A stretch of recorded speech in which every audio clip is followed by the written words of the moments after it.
Engkau yang layak kami puji. Hanya Engkau yang layak kami sembah. Biarlah sampai selama-lamanya Tuhan, kehidupan kami mengagungkan nama Tuhan. Terima kasih Tuhan untuk kehadiran-Mu di tempat ini. Terima kasih untuk kesaksian yang sudah menjadi berkat bagi kami. Terima kasih untuk pujian penyembahan yang sudah diberkati Tuhan. Bapa, kami saat ini menyiapkan hati, waktu, pikiran kami untuk kami menerima kebenaran firman-Mu. Biarlah ketika kebenaran firman Tuhan itu disampaikan, kuasa Tuhan yang bekerja melawat setiap kami. Tidak ada satu pun di tempat ini yang terlewati. Kuasa Roh Kudus mengurapi setiap kami, memberikan kami pengertian yang lebih dalam lagi akan kebenaran firman-Mu, membuat kami semakin mengenal Tuhan, membuat kami semakin mengerti apa yang menjadi isi hati Tuhan buat kami, dan kami mau melakukannya di dalam kehidupan kami. Bapa, berbicaralah, kami siap untuk mendengar. Biarlah Tuhan yang ambil alih sampai akhir ibadah sore hari ini. Terima kasih Tuhan Yesus, terpujilah nama-Mu di dalam dan demi nama Tuhan Yesus. Haleluya. Amin. Shalom. Silakan duduk. Semua diberkati oleh kesaksian sore hari ini. Amin. Ya. Yuk sekarang kita mau belajar kebenaran firman Tuhan dengan tema hidup dalam otoritas Tuhan. Sama-sama kita buka dalam 1 Samuel pasal yang ke-24. 1 Samuel pasal 24. Kita baca dulu ayat yang pertama sampai ayat yang keempat. Kita bisa baca sama-sama ya. Dari ayat kedua. 2, 3. Ketika Saul pulang sesudah memburu orang Filistin itu, diberitahukanlah kepadanya demikian. Ketahuilah Daud di padang gurun En-Gedi. Kemudian Saul mengambil 3.000 orang yang terpilih dari seluruh orang Israel, lalu pergi mencari Daud dan orang-orangnya di gunung batu kambing hutan. Ia sampai ke kandang-kandang domba di tepi jalan. Di sana ada gua dan Saul masuk ke dalamnya untuk membuang hajat.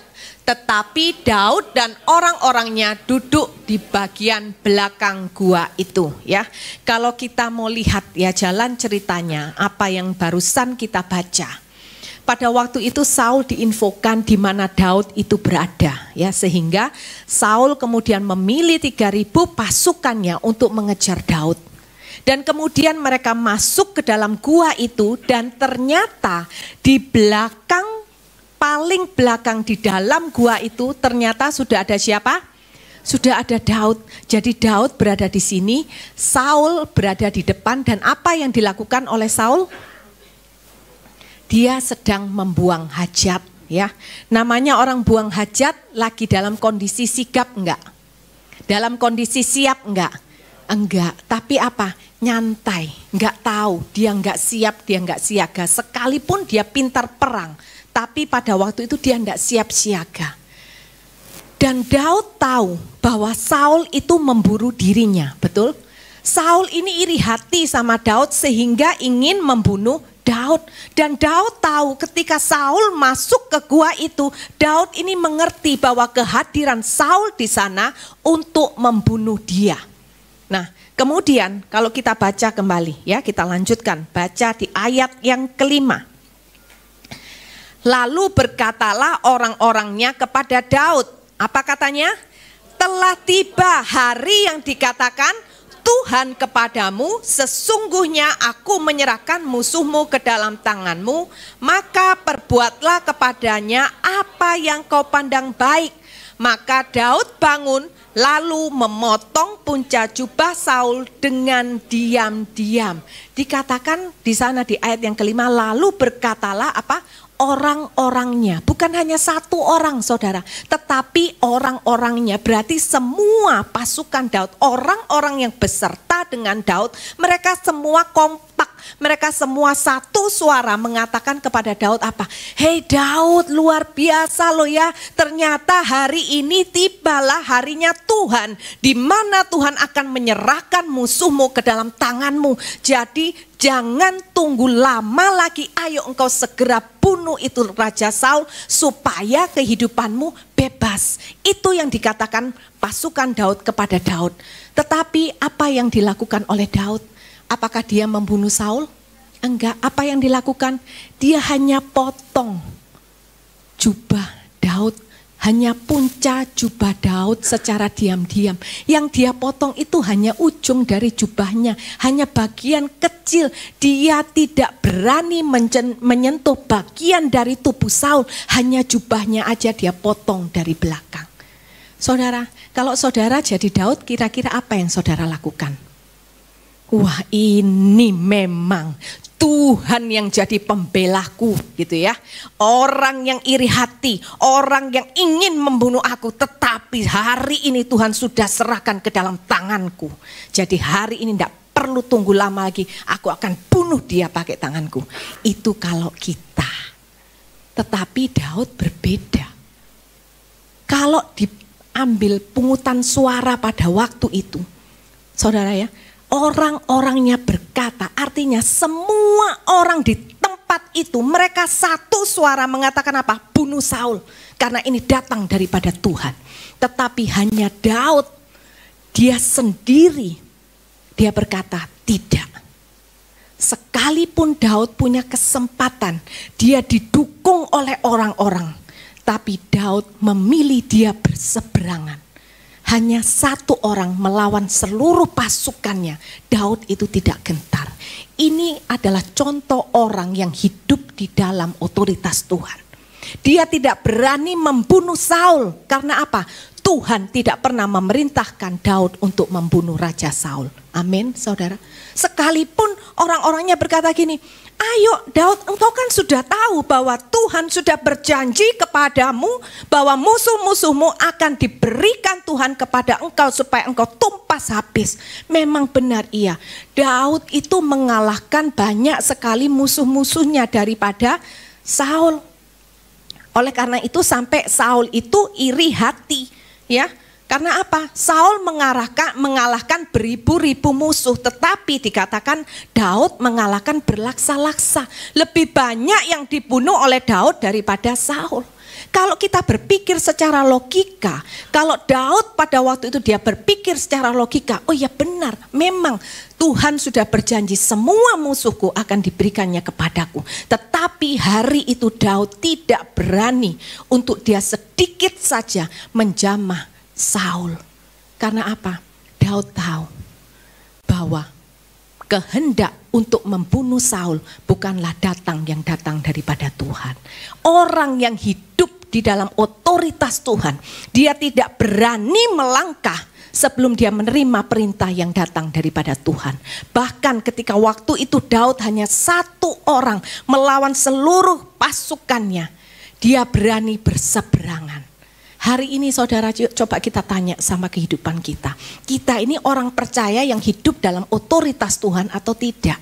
Kita ini melakukan segala sesuatu sesuai rencana kita. Sudahkah kita ini pernah tanya sama Tuhan?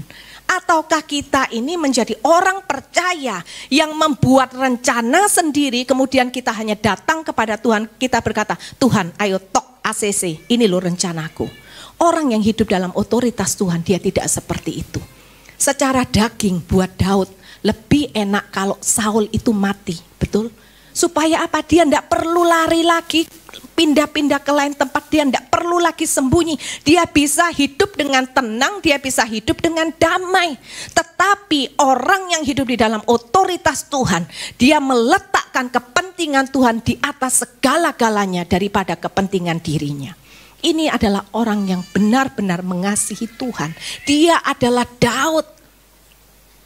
Di mana Daud itu tidak peduli.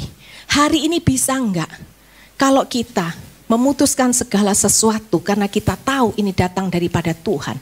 Kemudian kita bertentangan dengan banyak orang. Bisa enggak kita tetap berkata, saya tidak akan pernah melakukan hal demikian karena saya tahu itu bukan datang daripada Tuhan. Mungkin orang akan berkata apa? Allah, engkau kolot gitu ya.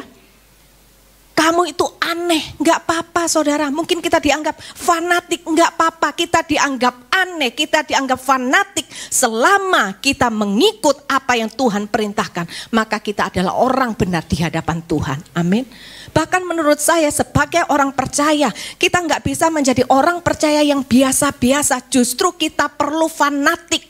Fanatik itu jangan kita bawa ke tempat yang lain. Jangan kita bawa ke tempat grup band, ke drama Korea, apapun. Tetapi fanatik bawalah itu ke dalam Tuhan. Karena memang hanya Tuhan yang layak untuk kita perjuangkan sedemikian rupa sampai habis nafas kita. Amin saudara. Hari ini yuk kita belajar dari seorang Daud. Bagi Daud, otoritas tertinggi itu adalah perintah Tuhan. Hari ini apa yang menjadi prioritas di dalam kehidupan kita?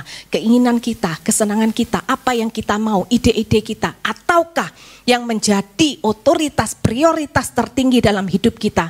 Adakah itu perintah Tuhan? Tetapi orang yang hidup di dalam otoritas Tuhan, dia tidak akan pernah berani melangkah sekalipun itu hanya sekecil saja. Karena dia tahu bahwa dia perlu menghormati yang namanya keputusan Tuhan. Dia perlu menghargai yang namanya rencana Tuhan di dalam kehidupannya. Amin saudara. Daud tahu, dia berkata, saya tidak akan mau melakukan hal itu. Karena apa? Daud tahu bahwa Raja Saul ini bukan musuh daripada bangsa Israel. Tuhan berkata, aku akan menyerahkan musuh-musuhmu ke dalam tanganmu. Tetapi Daud tahu Raja Saul itu bukan musuh Israel. Tetapi Raja Saul adalah musuh pribadi bagi Daud. Sehingga Daud tidak mau melakukan itu. Lihat ya, orang yang hidup dalam otoritas Tuhan, dia tahu mana yang kepentingan Tuhan, mana yang kepentingan pribadinya. Dan kita tahu Daud itu adalah seorang penyembah. Dia punya hubungan yang dekat dengan Tuhan. Sehingga dia bisa membedakan mana yang kehendak Tuhan, mana yang bukan. Ya. Jadi Daud sekalipun di depan matanya ada kesempatan, dia tidak akan pernah memakai kesempatan itu sekalipun itu membuat dirinya bahagia. Karena bagi Daud kebahagiaan dia dibandingkan perintah Tuhan, itu tidak ada apa-apanya. Jadi hari ini saudara, kalau kita mendapatkan kesempatan apapun, hati-hati. Tidak semua kesempatan yang kita lihat baik secara mata, secara logika kita, itu kesempatan itu datang daripada Tuhan. Belum tentu. Amin. Bagaimana Bu caranya supaya tahu? Melekatlah kepada Tuhan. Banyak jemaat itu berkata, Bu, saya enggak bisa loh Bu. Terus gimana Bu? Saya bilang, ya itu masalahmu. Tetapi di dalam Tuhan selalu ada jalan keluar. Amin. Bagaimana? Hiduplah melekat kepada Tuhan. Hiduplah mengandalkan Tuhan. Hormati Tuhan sebagaimana dia layak untuk dihormati. Itu yang dilakukan Daud. Sehingga benar-benar bisa dikatakan di dalam firman Tuhan bahwa Daud adalah seorang yang mengasihi Tuhan.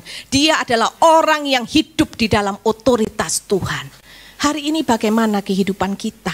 Ya, mungkin bapak-bapak di tempat ini bekerja, memimpin sebuah perusahaan di kantor atau apapun pekerjaan. Mungkin ibu-ibu rumah tangga juga sekarang banyak ya yang bisnis online di rumah.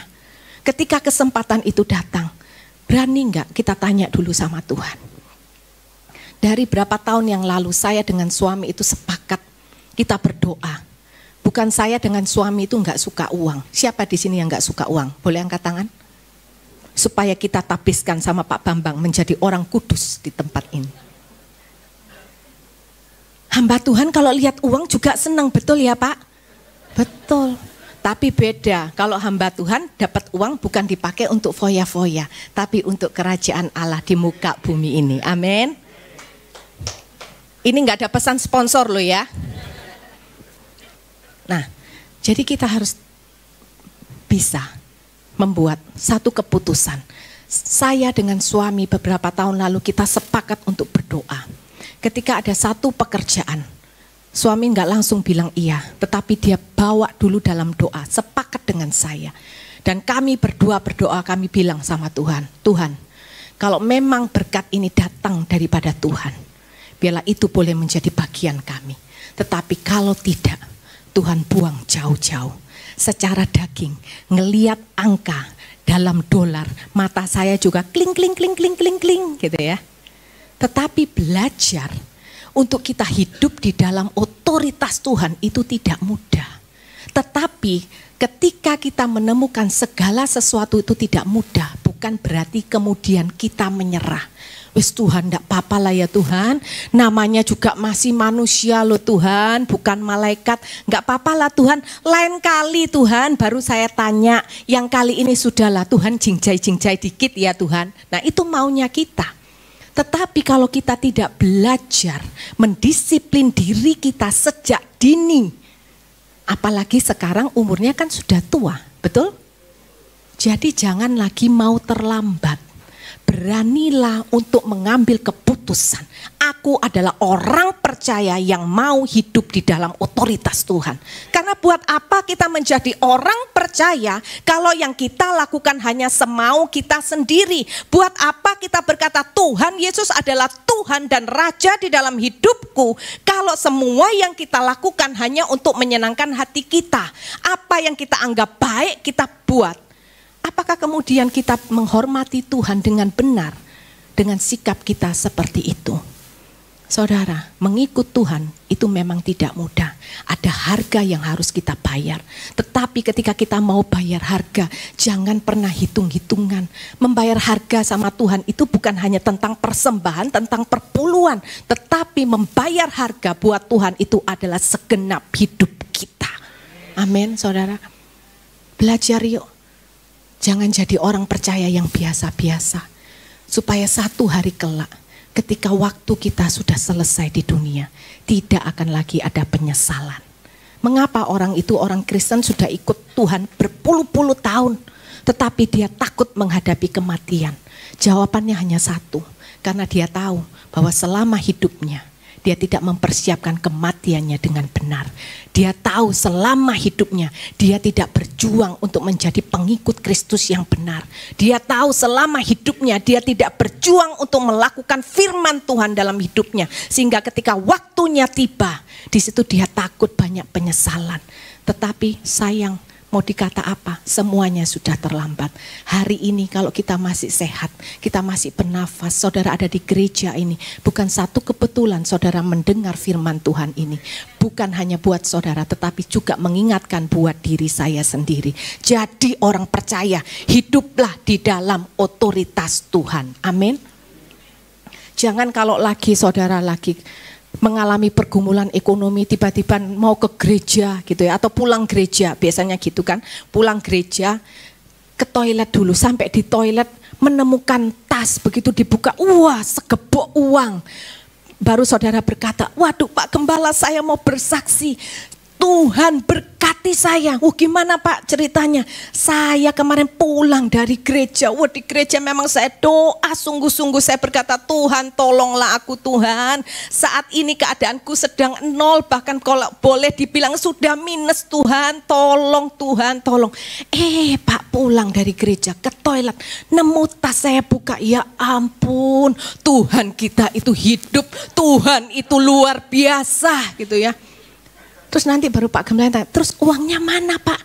Loh ya uangnya saya tinggal di rumah, masih utuh enggak? Ya sebagian sudah saya belanjakan. Saudara, itu kesempatan seperti itu bukan datang dari Tuhan. Amin. Tidak semua kesempatan yang menurut kita baik itu benar. Makanya kita harus tanya dulu sama Tuhan. Kalau Tuhan memberkati kita bukan dengan cara membuat kita berdosa. Amin. Tuhan bisa memberkati kita dengan segala cara karena Dia Tuhan yang Maha Kuasa, Dia Tuhan yang ajaib, Dia sanggup melakukan segala sesuatu yang kita pikir itu mustahil. Itu adalah Tuhan Yesus kita. Jadi saat ini kalau kita menemukan yang kelihatannya kita itu jalan keluar, coba harus tanya sama Tuhan. Cross check-nya gampang, sesuai firman atau tidak. Kalau tidak sesuai firman, jangan lakukan. Amin. Suami saya dulu sebelum bertobat dia pernah ngomong gini sama saya, aku mau ke kasino. Kamu kan sudah, waktu itu saya masih kuliah teologi ya. Kamu kan calon hamba Tuhan, dia bilang. Oh gaya ya, cowok itu kalau ada maunya, wah ngangkatnya itu setinggi langit. Sayang, dia merayu orang yang salah. Dia bilang gini, maksudnya apa? Aku nih mau main kasino. Ini yang terakhir kalinya aku main. Jadi tolong kamu doakan saya biar saya menang. Saya bilang ngawur. Dia bilang enggak, beneran ini beneran. Saya bilang stop ngomong. Enggak perlu ngomong begitu sama saya enggak akan ladenin kamu. Itu perkataan dari iblis. Yang saat ini saya butuhkan, saya butuh malaikat, bukan saya butuh omongan iblis. Langsung dia diam. Terus saya tanya, kenapa enggak jadi pergi? Enggak jadi wes, lah enggak didoakan menang karena saya tahu kalau saya judi pasti kalah. Saya bilang sama suami saya, enggak usah pakai doa. Yang namanya judi itu banyak orang kalah. Hari ini engkau menang 1.000, besok kalah 1 juta, betul? Kalau orang judi itu bisa kaya, enggak ada orang kerja di kantoran. Amin.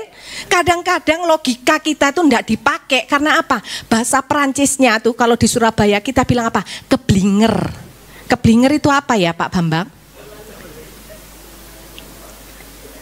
Sudah terlalu pemikirannya tuh yang wah hai gitu, jadi mudah sekali tergoda itu ya. Nanti boleh dibuka di kamus bahasa Perancis ya. Nah, bagaimana bisa? Tapi coba kita lihat Daud ya, ayat yang ke-6. Kemudian berdebar-debarlah hati Daud karena ia telah memotong punca Saul. Hanya motong punca jubahnya aja debar-debar loh saudara. Apakah karena dia takut sama Saul? Hari ini masih ada enggak ya pria-pria di tempat ini yang seperti Daud, baru potong jubahnya, ada ujung jubahnya aja sudah berdebar-debar. Tapi laki-laki sekarang mau gonta-ganti cewek gitu ya, enggak ada takutnya itu. Sama Tuhan enggak takut, hanya takut sama istri kalau ketahuan. Itu yang saya bingung, tapi rajin ibadah. Tapi enggak ada di tempat ini, amin. Amin. Kalian semua amin. Pak Bambang tok yang enggak amin, ketawa loh Pak Bambang. Mungkin Pak Bambang tahu ya. Bercanda ya. Daud itu takut. Dia berdebar-debar, tapi dia berdebar bukan karena dia takut kepada Saul, tetapi karena dia takut akan Tuhan. Dia punya rasa hormat yang benar-benar yang dia miliki sebagaimana harus dimiliki oleh orang percaya. Dia takut menjamah Saul karena apa? Dia tahu Saul adalah orang yang diurapi Tuhan. Dia bukan takut kepada Saulnya. Mungkin dia juga tidak menghargai Saul, tetapi dia menghargai Tuhan. Kalau dia menghargai Tuhan, dia akan menghargai orang yang diurapi oleh Tuhan. Amin. Hari ini siapa yang engkau hormati di dalam hidupmu? Kalau engkau menghormati Tuhan, ketika engkau melihat musuhmu, engkau pun juga akan tetap menaruh hormat. Karena apa? Dia pun juga adalah orang yang diciptakan oleh Tuhan. Dia pun juga adalah orang yang dikasihi oleh Tuhan. Amin saudara. Hari ini yuk kita menghormati Tuhan selayaknya kita patut untuk menghormati Dia. Ya, Daud itu punya kesempatan, dia punya kemampuan enggak untuk bunuh Saul? Punya sekali. Dia sudah bunuh begitu banyak musuh-musuhnya, tetapi Daud tidak melakukannya karena dia adalah orang yang hidup di dalam otoritas Tuhan. Seperti yang dikatakan tadi kesaksian Bu Ellen, bisa enggak membalas wanita pelakor itu? Bisa enggak? Bisa, tetapi kenapa dia memilih tidak membalasnya? Karena dia belajar untuk hidup di dalam otoritas Tuhan. Karena dia tahu Tuhan tidak pernah berfirman, balaslah sekarang. Sekarang sudah tiba waktunya untuk engkau balas dendam. Enggak pernah. Yang selalu membisikkan seperti itu adalah setan. Nah hari ini saudara mau ikut siapa? Ikut Tuhan atau hidup mengikuti apa kata iblis? Saudara yang buat pilihan sendiri. Amin. Hari ini apa yang engkau kerjakan di dalam hidupmu? Adakah engkau melakukan semuanya itu di dalam otoritas Tuhan? Kalau engkau berkata, aku orang percaya, aku orang beriman, aku orang yang takut akan Tuhan, maka sudah seharusnya kita semua hidup di dalam otoritas Tuhan, melakukan segala sesuatu, bertindak sesuai perintah Tuhan. Amin. Dalam keadaan terdesak pun saudara, jangan gegabah, tetaplah hidup di dalam otoritas Tuhan. Jika Tuhan belum menjawab doamu, maka apa yang perlu engkau lakukan? Tetap diam. Kita biasanya kalau belum dengar jawaban Tuhan, kita sudah mulai gelisah. Sudah kita memakai akal pikiran, logika kita bertindak sesuai dengan keinginan hati kita. Kita sudah tidak lagi sabar menunggu jawaban Tuhan. Itu bukanlah contoh orang yang hidup di dalam otoritas Tuhan. Apa yang harus engkau lakukan? Tetap duduk diam di bawah kaki Tuhan. Tetap cari wajahnya, tetap cari jawaban Tuhan. Selama Tuhan belum menjawab, bukan berarti Tuhan itu lalai. Tetapi Tuhan tahu kapan waktu yang terbaik untuk menjawab setiap doa-doa kita. Amin. Seperti yang Bu Ellen saksikan tadi, ketika masa-masa COVID, nggak mudah buat perusahaan, semuanya jatuh. Banyak perusahaan-perusahaan yang pecat karyawannya, gajinya nggak diberikan. Tapi ketika Tuhan berkata sama Bu Ellen, berikan gaji plus THR. Kalau bisa-bisanya Tuhan, sorry Tuhan nggak dengar, cuman dengar gajinya plusnya tadi berebet, sinyalnya elek Tuhan, nggak dengar. Bisa nggak? Bisa. Untuk dia tawar-menawar dengan Tuhan, bisa enggak? Bisa. Tapi orang yang hidup di dalam otoritas Tuhan, dia tidak pernah main tawar-menawar dengan perintah Tuhan. Amin, saudara. Kita belajar. Hari ini coba kita tanya sama diri kita sendiri. Sudah berapa tahun kita ikut Tuhan? Sejak dulu kita sudah hidup di dalam otoritas Tuhan atau belum? Kalau belum, mulai hari ini kita semua berubah. Amin. Kalau dari dulu sudah hidup di dalam otoritas Tuhan, maka hari ini dan selanjutnya engkau akan berubah untuk menjadi orang yang lebih baik lagi di dalam Tuhan. Hidup di dalam otoritas Tuhan, yang pertama itu bertindak sesuai perintah Tuhan. Ya, yuk coba kita lanjutkan baca ayat yang ke-7. Lalu berkatalah ia kepada orang-orangnya, dijauhkan Tuhanlah kiranya daripadaku untuk melakukan hal yang demikian kepada tuanku, kepada orang yang diurapi Tuhan, yakni menjamah dia, sebab dialah orang yang diurapi Tuhan. Daud berkata, dijauhkan Tuhanlah kiranya kepadaku. Artinya apa? Daud tetap mengingatkan kepada dirinya sendiri, dengan kata lain bahwa sampai kapanpun jangan sampai tangan Daud sendiri yang membunuh Saul. Karena apa? Itu adalah dosa. Daud ini tetap menjaga hatinya tetap bersih di hadapan Tuhan.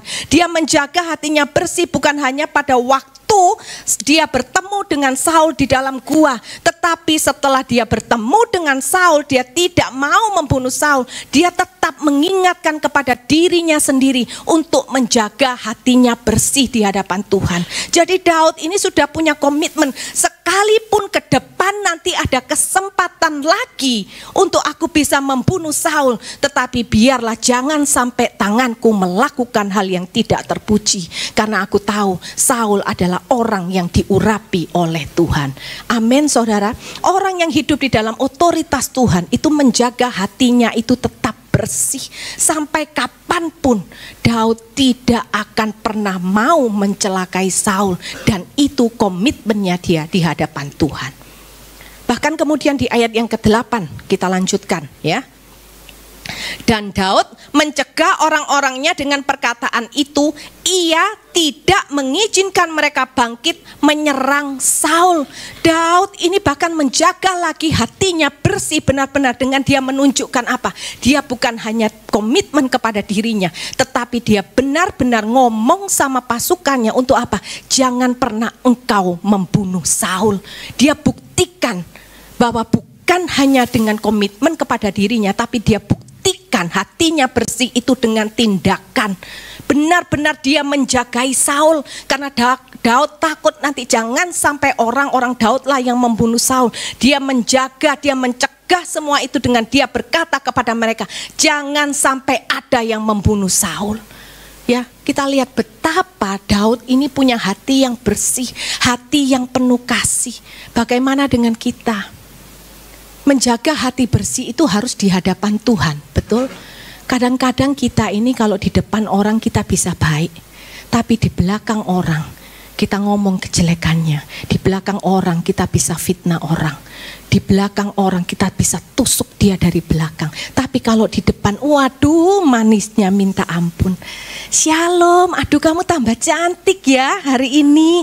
Aduh kamu pakai apa? Aduh cantik banget. Aduh seneng pol loh aku ketemu kamu, sudah lama kangen banget. Ternyata Tuhan itu menjawab doaku. Kemarin aku doa, aduh kok kangen sama kamu ya, hari ini ternyata ketemu. Wah ngomongnya manis ya.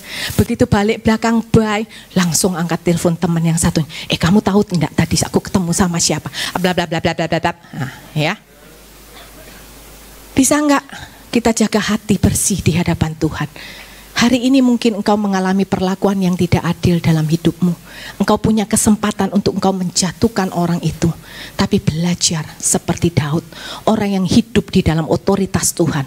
Dia tidak akan menggunakan dirinya, tangannya atau apapun untuk membalas yang jahat dengan yang jahat. Tetapi benar-benar dia serahkan kepada Tuhan. Dan jaga hati bersih itu bukan hanya satu kali, tetapi selamanya. Walaupun nanti next lagi engkau punya kesempatan untuk menjatuhkan dia, untuk berbuat yang jahat sama dia. Tetapi engkau mengingatkan dirimu seperti Daud, bahwa biarlah itu dijauhkan Tuhan daripadaku, bahwa sampai akhir aku mau tidak berdosa di hadapan Tuhan, karena aku mau menjaga hatiku. Dan aku menjaga hati bukan di hadapan manusia, aku menjaga hatiku di hadapan Tuhan, sehingga hati dan tindakanku harus sama. Karena apa? Tuhan melihat kedalaman hati kita. Amin saudara. Kemudian di ayat yang ke-13 ya, kita langsung ayat 13. Tuhan kiranya menjadi hakim di antara aku dan engkau. Tuhan kiranya membalaskan aku kepadamu, tetapi tanganku tidak akan memukul engkau. Ini adalah perkataan Daud kepada Saul, ya. Memang waktu itu Daud berkata seperti itu kepada Saul, tetapi sebenarnya sekali lagi Daud itu mengingatkan dirinya sendiri, saudara. Betapa Daud ini menjaga hatinya itu terus menerus dan bukan hanya sekali, ya. Jadi hari ini saudara, kita perlu menjaga hati kita sampai akhir hidup kita. Amin. Jangan kemudian kita berkata, ya sudah ya, kemarin aku sudah loloskan kamu, tapi lain kali, sekali lagi kalau kamu berani coba-coba, kamu berani jual, aku beli.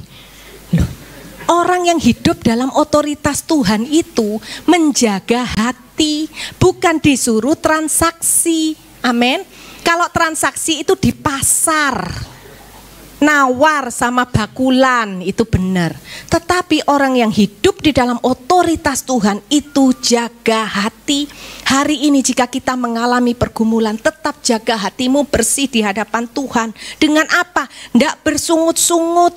Jangan mengotori hati kita dengan kata-kata yang sia-sia. Tetapi apa? Jaga hatimu dengan tetap mengandalkan Tuhan. Jangan cari pertolongan di luar Tuhan atau engkau mengandalkan manusia. Amin, saudara. Kita perlu mengingatkan kepada diri kita sendiri bahwa kita perlu menjaga hati kita bersih. Karena apa?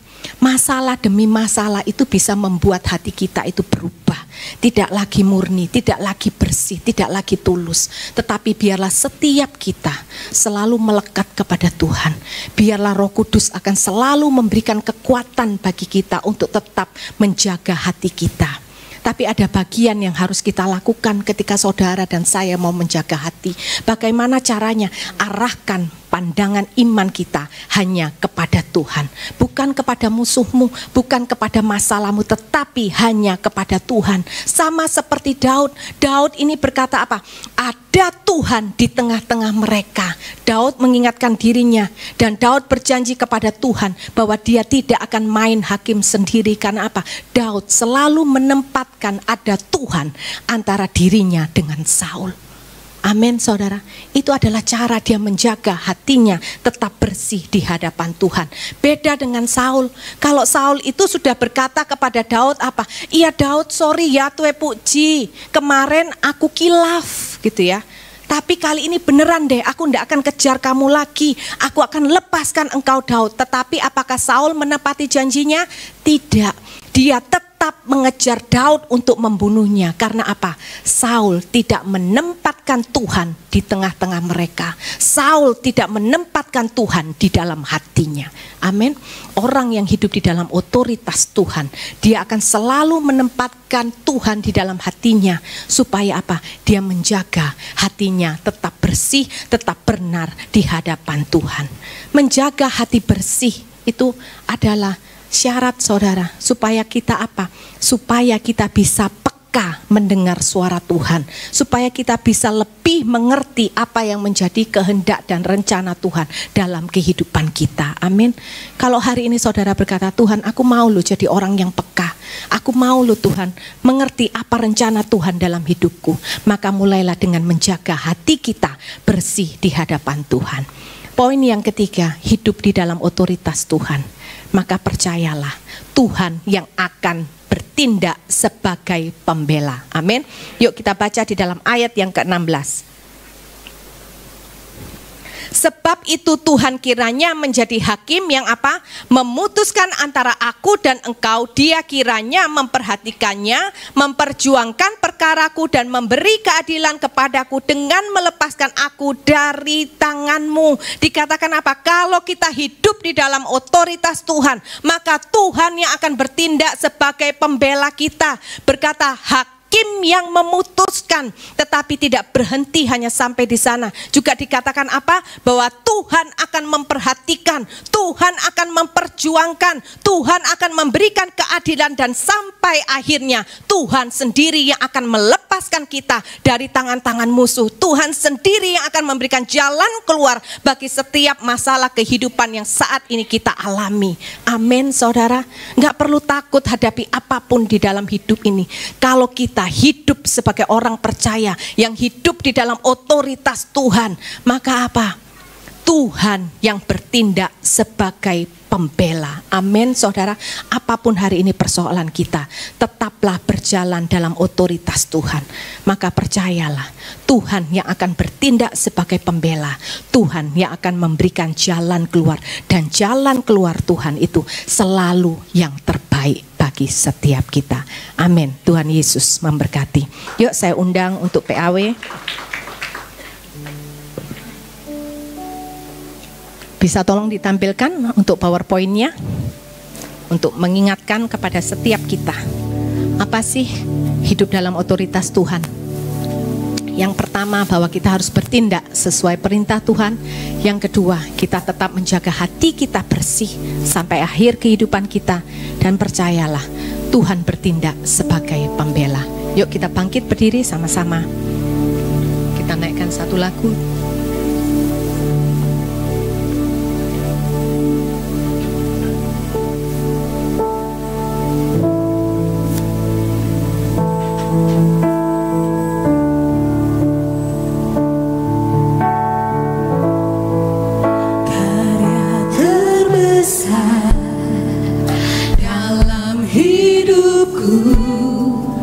Pengorbananmu yang selamatkanku.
atas karya terbesar yang Kau lakukan di dalam kehidupan.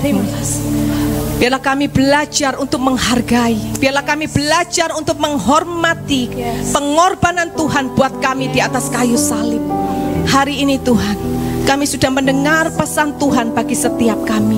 Kami mau hidup di dalam otoritas Tuhan. Kami mau belajar dengar-dengaran apa yang menjadi perintah dan kehendak Tuhan dalam kehidupan kami, dan kami mau lakukan. Biarlah prioritas kami adalah perintah Tuhan di dalam hidup ini. Bapa, kami mau terus belajar Tuhan Yesus. Kami mau terus belajar. Bila Roh Kudus boleh memberikan setiap kami kekuatan, kemampuan, agar setiap kami tetap terus menjaga hati kami bersih, menjaga hati kami tulus di hadapan Engkau, bukan di hadapan manusia. Biarlah Tuhan boleh menilik setiap hati kami. Jikalau Engkau masih mendapati sesuatu yang kotor di hati kami, biarlah Roh Kudus boleh menegur setiap kami pada saat ini. Dan kami mau merespon kepada teguran Tuhan. Kami mau berubah. Kami mau buang segala sesuatu yang tidak berkenan, karena di hati kami adalah tempat Tuhan. Biarlah Tuhan selalu hidup di dalam hati kami, di dalam kehidupan kami, sehingga benar-benar kehidupan kami boleh menjadi berkat, boleh menjadi kemuliaan bagi orang-orang di sekitar kami. Bapa, kami tidak perlu takut menghadapi apapun. Sekalipun kami tahu untuk menjadi pelaku firman itu tidak mudah di dalam masalah yang ada dalam kehidupan kami. Tapi satu hal, kami pegang janji Tuhan.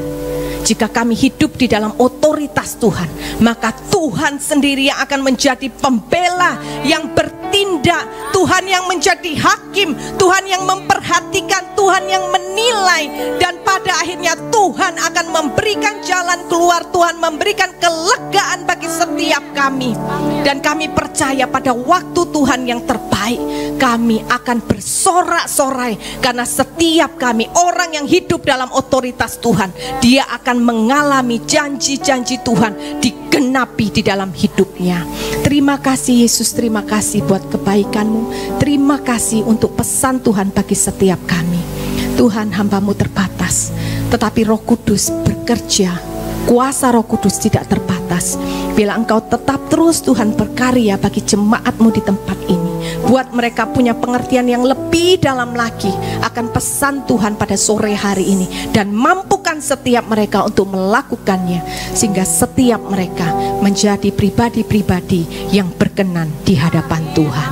Terima kasih Bapa, terpujilah nama-Mu. Biarlah puji, hormat, kemuliaan hanya kami kembalikan ke dalam satu nama Tuhan yang kami kasihi, Tuhan Yesus Kristus. Haleluya, haleluya, amin.